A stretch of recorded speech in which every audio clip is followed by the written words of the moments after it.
بسم اللہ الرحمن الرحیم۔ السلام علیکم ورحمۃ اللہ وبرکاتہ۔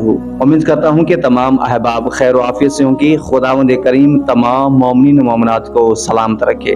جمعۃ المبارک کے دن کی فضیلت۔ روایت میں آیا کہ جمعے کا دن تمام دنوں سے افضل ہے، تمام دنوں کا سردار ہے، تمام دنوں سے زیادہ جمعے کے دن کی فضیلت بتائی گئی ہے۔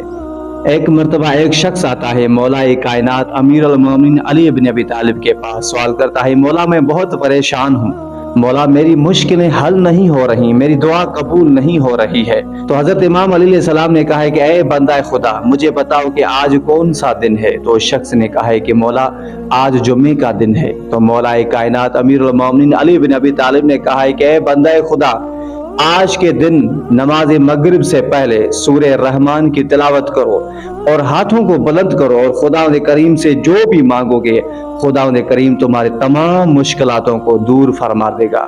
تو عزیزان من، اس سے ثابت یہ ہوتا ہے کہ جمعے کے دن کی کتنی فضیلت ہے۔ جمعے کے دن اگر آپ سورہ رحمان کی تلاوت کرتے ہو اور خداوند کریم سے جو بھی طلب کرتے ہو خداوند کریم تجھے خالی نہیں بھیجے گا۔ اس کے بعد آتے ہیں کہ جمعے کے دن کے غسل کی فضیلت۔ جمعے کے دن غسل کرنے کی فضیلت کتنی ہے؟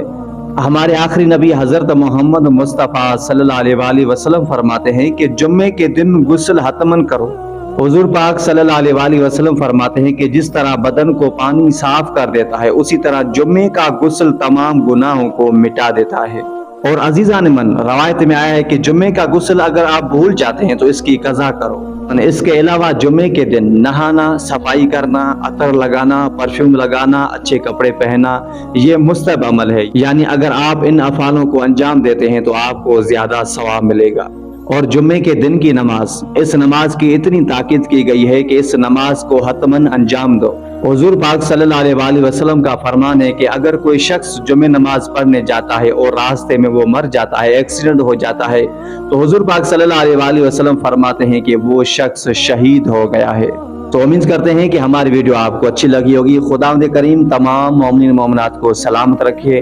والسلام علیکم ورحمۃ اللہ وبرکاتہ۔